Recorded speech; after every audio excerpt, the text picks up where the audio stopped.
Hey y'all, and welcome back. Thank you so much for taking the time out of your day to check out another one of my videos.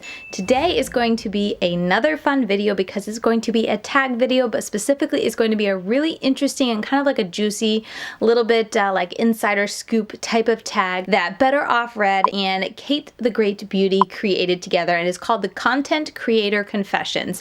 They came up with a lot of questions. I think there's 17 total. A lot of really interesting type of questions, really going into being a content creator here on YouTube or Instagram, but just being a content creator, and some of the, asking some questions that we really don't often have an opportunity to talk about, or just don't talk about it on our channel because it's a lot of like behind the scenes and like experience and stuff like that, and it's basically bringing it all to light. I have had so much fun watching everyone's videos on this tag, and I was like, as soon as I saw it, I was like, oh, that's so fun, I really want to do it, and I'm finally sitting down. I feel a little late to the party. What's new around here? But we're still going to do it. We're still going to have fun just sharing a little bit of tea, I guess you could say, when it comes to content creating here on YouTube. But before we do that, I do want to share with you guys that this video is sponsored. So my sponsorship for this video is with Ana Luisa. If you're not new around here, then you guys have seen me do sponsorships for Ana Luisa, and I'm excited to do it with them again. This time gearing up for Mother's Day, which is a great time to gift your mother some jewelry. So I just want to share with you guys a little bit about the brand if you don't know about it. Ana Luisa is a jewelry brand that really focuses on being as sustainable as possible when it comes to creating their jewelry for their consumers. So they recycle a lot of material that they use to make their jewelry. They also do very small cycles or very small amounts of jewelry at a time, so that they are not creating a lot of excess jewelry that doesn't get sold and then therefore goes to waste. And they also focus on making sure that every step of the way they can be as sustainable for the planet as possible. Even the items that they send to you, the box that they ship it in, is from 100% recycled paper, and they also put on the box to continue the cycle and make sure you recycle it. But yeah, Ana Luisa has been a really great brand to work with. Their jewelry pieces are very high quality. Not only are they comfortable to wear, not only do they look nice and very high quality, but they also last. What I'm wearing for my necklace today is a little bit interesting. It's like a mix of sets. This is the Mama necklace. It just comes by itself if you're at all curious in wanting to get it yourself. But I love the, the little Mama necklace. I think that's so cute and also so perfect for Mother's Day, right? I also paired it with some of the Michelle pieces as well because I wanted to wear the Michelle necklace, or the main piece of the Michelle necklace, to match the earrings, but I also want to wear the Mama. So I definitely mixed it up a little bit today, and you can let me know if it looks good. But I always love layering pieces, especially when it comes to necklaces. If I can wear a couple of them, I love that. So yeah, many thanks to Ana Luisa for sponsoring this video. I do hope you'll go and check it out. I'll go ahead and leave on the screen right now the sale as we get up to Mother's Day, the sale that Ana Luisa is running. If you are at all curious to pick something up for yourself or for your mother, now is a great time with the sale. You can get one for yourself and your mother and save some money at the same time. So I will leave my link down in the description box. It is not an affiliate link in that, like, when you click it, I get compensated for anything you purchase from it, but it is a tracking link for them to know how much traffic I sent to their website through this sponsored video. So thank you so much if you do want to go ahead and click on that. Thank you so much if you do want to check out the brand or make a purchase. But with that said, let's go ahead and get into these content creator confessions.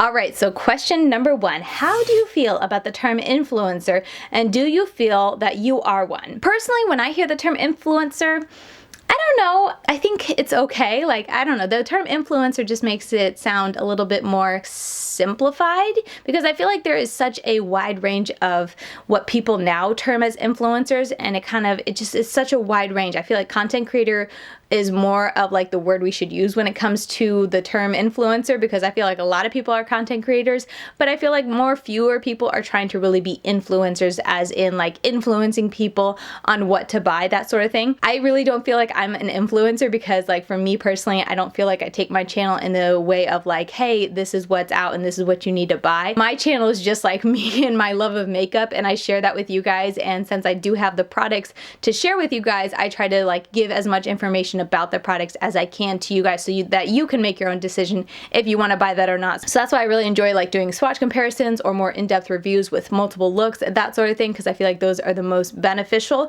for you guys in like deciding if you want to buy it. But I mean, at the same time, I do kind of realize that I am, because of my content, sharing new releases, I'm sure I am influencing people to like either want or buy something that maybe they don't necessarily need or wouldn't have necessarily got if they didn't watch my video. But at the same time, I always try to make sure in my videos I'm a little bit more like, this is what I think, and then, you know, let you make your decision, as opposed to saying, oh my goodness, this is amazing, you guys need to go out and get this. Like, I really try to be careful to not use that language when I'm giving reviews or sharing about a product, because like, I love it, or you know, whatever the case is, if I do enjoy it, but it doesn't necessarily mean that you guys will love it or you guys will want to have it, that type of thing. So I definitely consider myself a content creator because I am here on YouTube and I love making content, and I love, you know, being able to play with makeup and create fun looks for YouTube that I can, you know, wear on YouTube and maybe not necessarily wear out in the everyday life. But as far as like influencer, that's where I'm kind of just like, I don't know. I'm sure a lot of people would consider me an influencer, but for me personally, I don't as much. Or at least that's not the direction I try to take my channel in.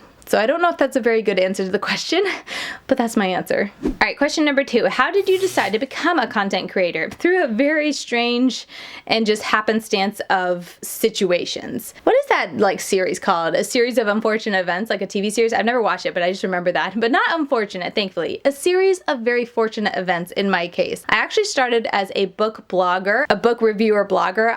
Definitely during my teen years, I could read all the time. I would stay up till way too late reading. And I could finish a book, like a decent sized 300-400 page novel, in like a day, because I would just stay up all night basically reading. So I really did enjoy books, and I started a book review blog with it, and I did that for several years. And then as I got into my older teens, it started to dwindle, where I could actually take the time to read, take the time to like work on a review and do the blog and all that sort of thing. So I was like, you know, at that stage I was thinking like, what else could I do? Because I really enjoy blogging, but I'm just not able to read as much, so that I can't, you know, do as much on my blog as I want to do. And so then I started to incorporate products in general and just product reviews on my blog for a couple of years. And that's during the time that I got married. That's during the time that I really started to be interested in makeup in general. And so as I got married and got busier, I just started eventually kind of fizzling out on the book reviews and really focusing on product / makeup reviews. And I think I had that makeup review blog for 3 years, I can't even remember, several years, where I just focused on makeup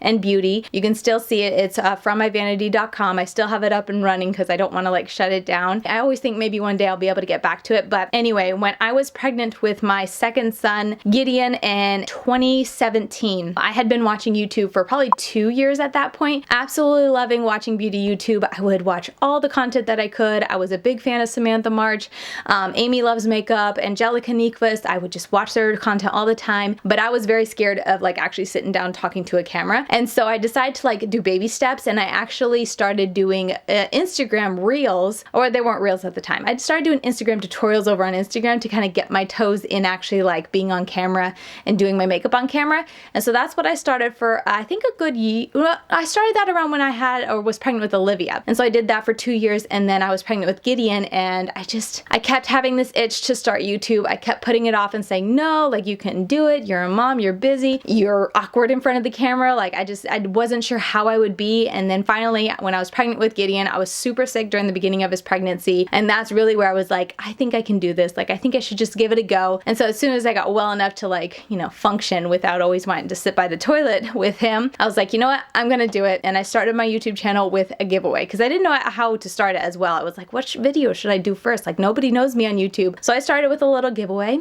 and that's how I started my YouTube channel. But yeah, I really have to credit like Samantha March, Angelica Nyquist, Amy Loves Makeup, so many of those YouTubers, you know, back in 14 to 17 that I was watching, and that was just constantly inspiring me to just do it. And so finally, took me a long time, but finally, I just did it. Question number 3, what's your experience with knowing other creators in life, good or bad? Personally, like, I haven't met any content creators, any influencers in person, so it's not good or bad, it's just neutral because I haven't actually met anyone. I have connected with a lot of YouTubers over like Instagram, specifically like Instagram DMs, and in, you know, YouTube comments and whatnot. I would say more heavily in like 2015, 2014, when I really got into YouTube, I started commenting.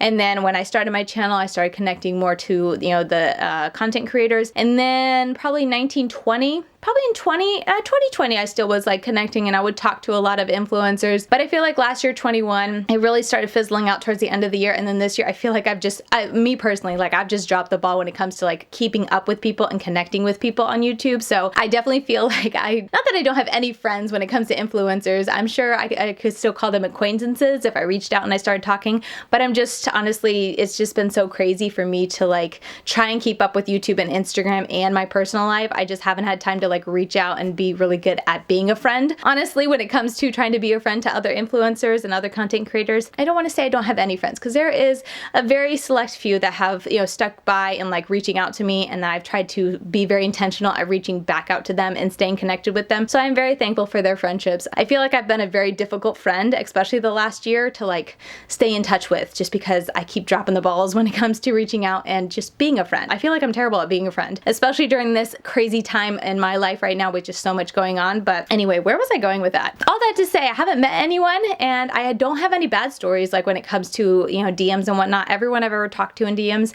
has always been really nice. Question number 4, do you accept sponsorships and how do you feel about them? Obviously, I accept sponsorships. I just did one in the beginning of this video. I think sponsorships are fine, honestly. I'll keep this answer pretty short and sweet. I think if you just be very upfront and blunt and you're honest about it when it comes to sponsorships, I think they're totally fine. There are definitely some people who the way they do their sponsorships feels a little ick. Like, I'm thinking more so like people who try to like hide a sponsorship within their video and make it like look very organic until all of a sudden you realize you're in the middle of a sponsorship and you're just like, wait, hang on, like, do you really think this, or is this just because it's sponsored? I prefer like sponsorships kind of like as I do them in this video, where I'm doing a video but I am sponsored, and so there's a segment of the video that's sponsored where I talk about the product that's sponsored, and it's not so much like the whole video is kind of hiding the sponsorship, and that's why I'm doing the video, just to be able to mention a sponsorship. Does that make any sense? Anyway, I watch a lot of true crime channels, and they are, I feel like, not heavily sponsored in a bad way, but they get sponsorships a lot, if not on like most of their videos, if not all of their videos, and I have no problem with it. I feel like the way they always do it is very like above board. They're like, hey, this is sponsored, thank you so much. They share the product, you know, they read the information, they share their experience with it, and then they move on with the video, and I think it's fine. Like, I don't have any problems with it.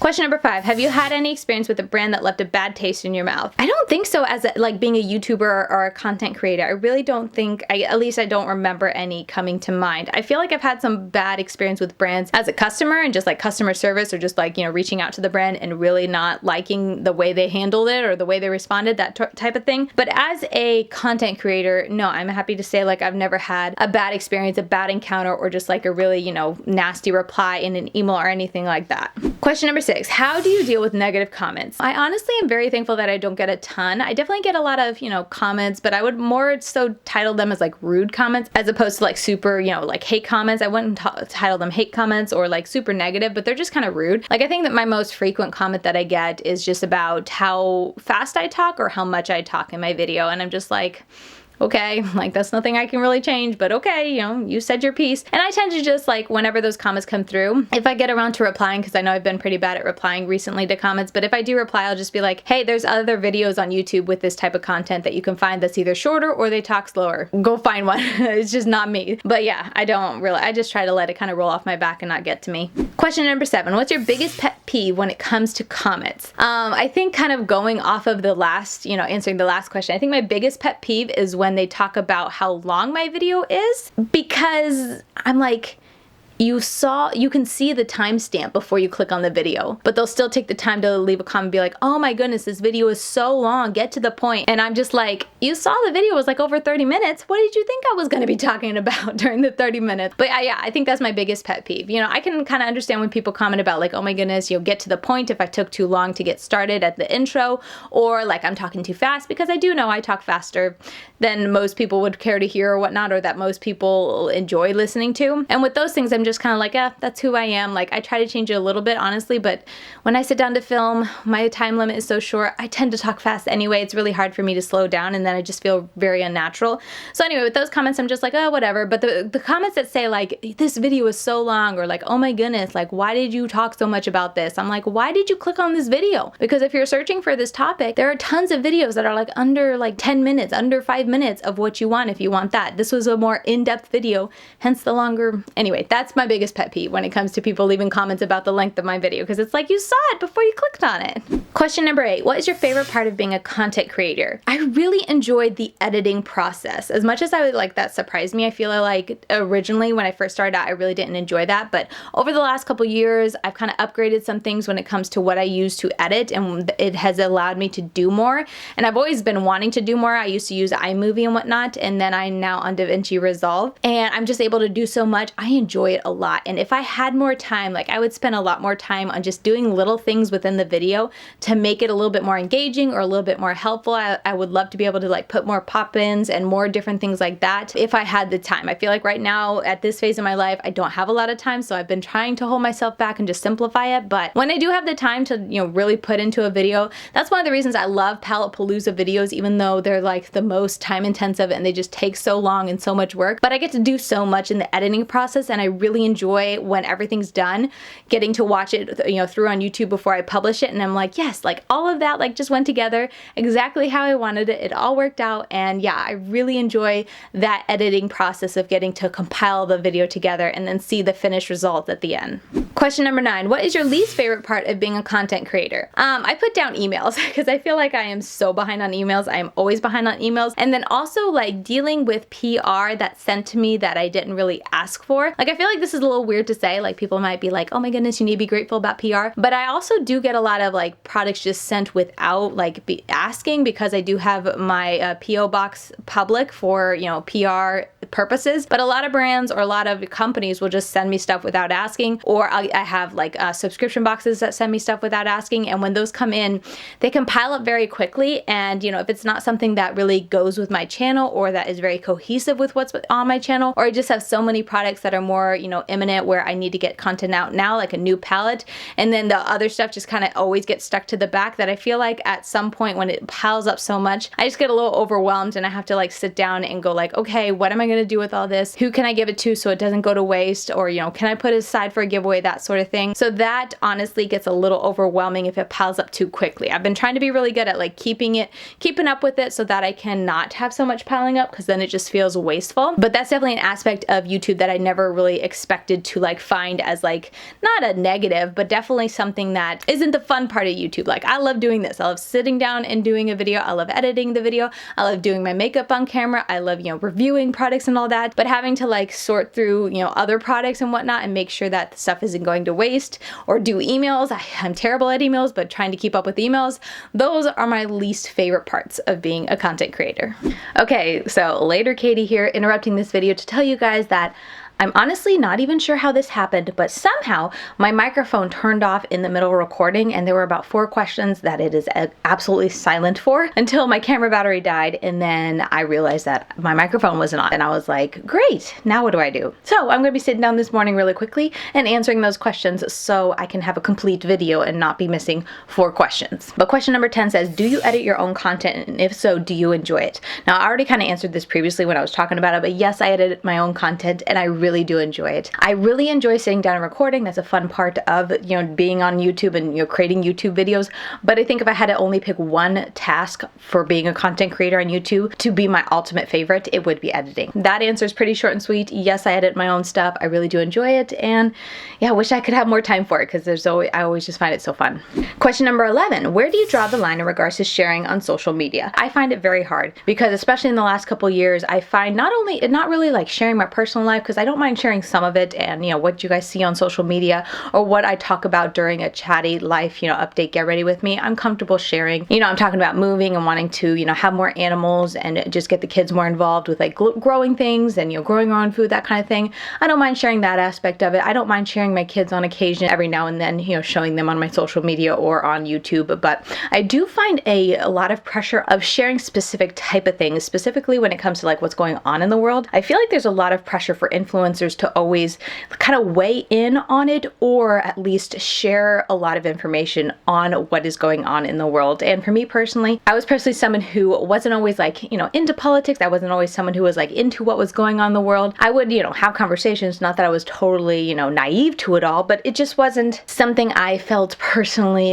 you know, stimulated to talk about, or that I often, honestly, that I often felt very encouraged when I talked about it. We, you know, talk about it these days, and I just feel like it's always a very heavy weight. And for me personally, with being a mom and all that, I try to focus on what I can control here in my home and what I can control with raising my children, and I try to focus my energy on that. And when, you know, especially in social media, like stuff goes around, so much stuff that goes around, and people aren't even sure if it's like accurate information, people aren't even sure if it's accurate, you know, places to help and stuff like that. So a lot of times when I do feel that pressure and it's really building up and I feel like I need to share something, I'll share like a news source that I get my information from, or something reliable that I can be like, hey, hey, this is going on, this is where I'm finding my information. But even on the times I do that, I feel like I'm almost pressured to, because I'm an influencer, and I've gotten DMs like when big things are going on of like, why aren't you talking about this? Why aren't you sharing about this? Why aren't you sharing resources? And I can understand that to a certain extent, but also I know who I am. I know who like I am personally. I wouldn't personally be choosing to share that type of stuff on my social media, because my social media, you know, YouTube, I like to talk about makeup. That's the whole theme of it here. And then over on my Instagram, I like to talk a little bit about my personal life, you know, with the garden and the kids, and then also about makeup. And I like to pretty much keep it to that. And I don't really, you know, share much outside of that. And so a lot of times it just doesn't feel like, you know, something that I want to share about or talk, you know, share about, or there's just so many people sharing so many things, and I'm a busy mom. I don't have the time to like search out and find out what's accurate, what's not accurate in order to share responsibly, in my opinion. So that's been a constant struggle of mine the past couple of years, because like I said, I have gotten the DMs of like, why aren't you sharing about this? Like, you should be talking about this with your platform. But it's definitely something that, like I said, I have felt pressured and I have shared stuff in the past, but then when I sit back and go like, okay, if these people weren't, you know, like DMing me and telling me I had to, you know, share about this stuff, what would I do? What would Katie do? What would I, you know, just naturally think about, you know, doing or sharing on my social media? And that's what I really try to like come back to and stay true to. But as I said, it is definitely hard, because I do feel like there's a very big pressure for, you know, influencers to weigh in on things. And I'm just someone who, like I said, my social media, my YouTube channel is, you know, a little splash of my family, a little splash of my personal life, and then makeup. And I try to keep it pretty focused on that. But anyway, I'm already getting long-winded with this question. Basically, the short and sweet of that is yes, I have definitely felt very pressured when it comes to social media and like the things I need to share. And I really try to have a line drawn for myself, and I try to stick to it, but I definitely feel like it's tricky sometimes. Question number 12, name one thing that you wish you knew when you started out. My answer was how much time it takes besides recording and editing. Because when I first started out, I was like, okay, you gotta sit down and record, and then you gotta sit down and like edit the video, and boom, it's done, it's up. That's how you're a content creator.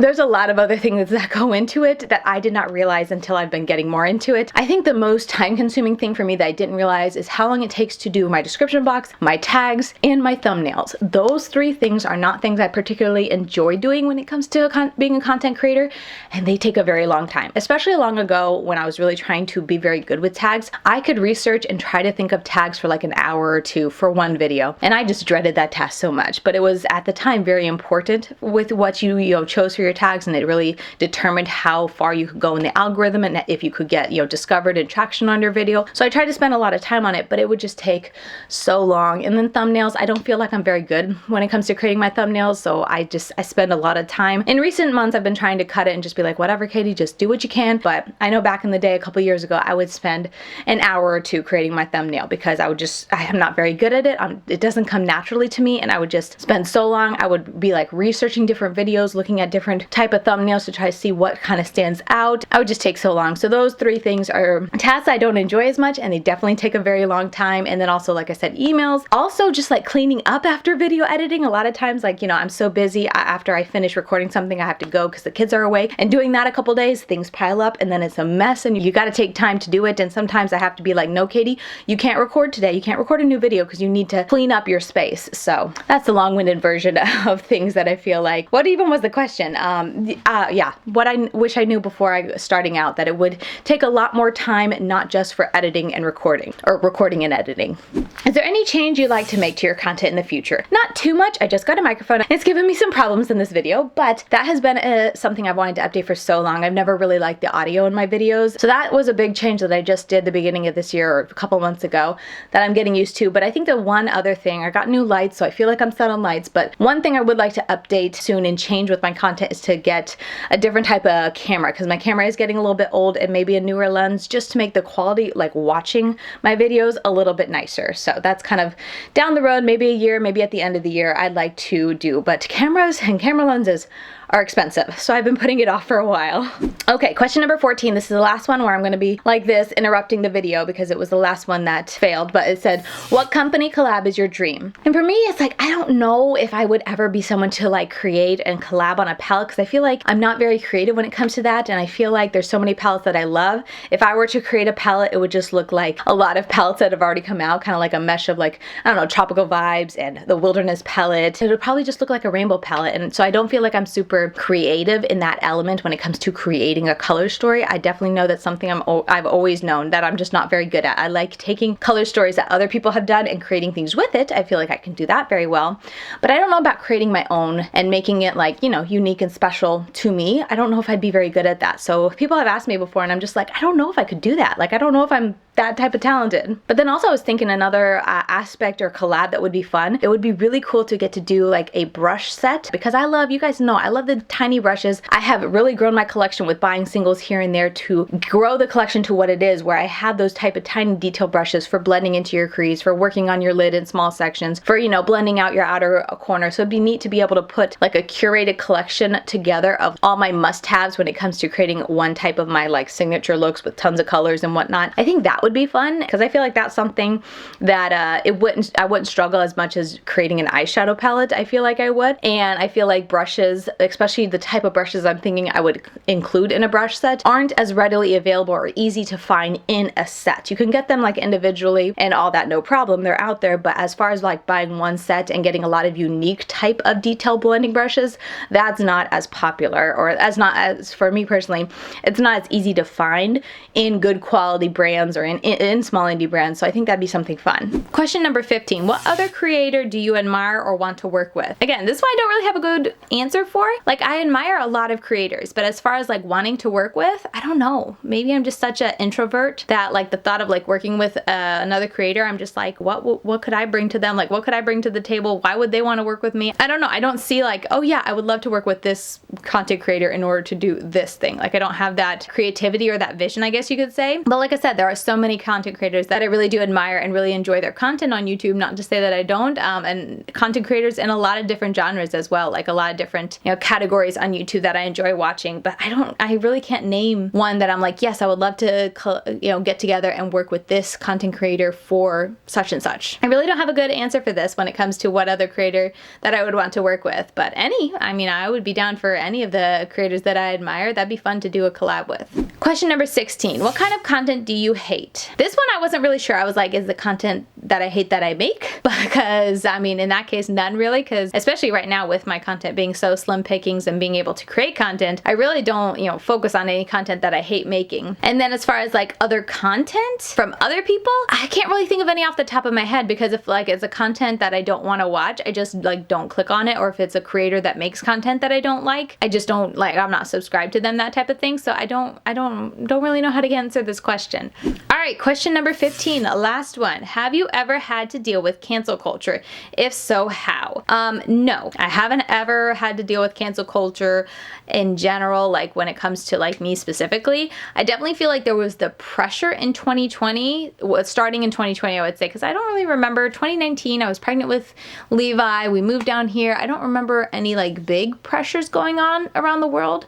But definitely starting 2020, 2021, and even into this year, there's definitely that pressure to, you know, speak on different things and whatnot. Kind of like I already touched in my previous, you know, answering the previous question, kind of that underlying pressure of like, oh, you better do these things because, you know, that's what's expected of, you know, influencers, or you could get canceled. That's the only kind of pressure I've ever felt. Thankfully, I've never had to deal with being canceled. But yeah, it's just definitely a very interesting balance, trying to just be me and just be a mom who loves makeup, who does videos on YouTube, and the expectation when it comes to influencers in social media right now, because there is definitely a lot of expectations when it comes to influencers, especially like bigger influencers. That's why for me personally, I'm very happy with my channel right now and my community here on YouTube, and not being like a huge YouTuber, because I feel like if I would continue to grow, I would still want to just be me. But then as you get bigger, like there's all these expectations when it comes to content creators, and especially bigger content creators, and the type of influence and the type of like responsibility you should have, and the type of content and the type of information you should share. It gets a lot. So like I said, I'm very happy for where I am right now and the content that I share and how I run my YouTube and my Instagram. So if, you know, being smaller allows me to stay being me,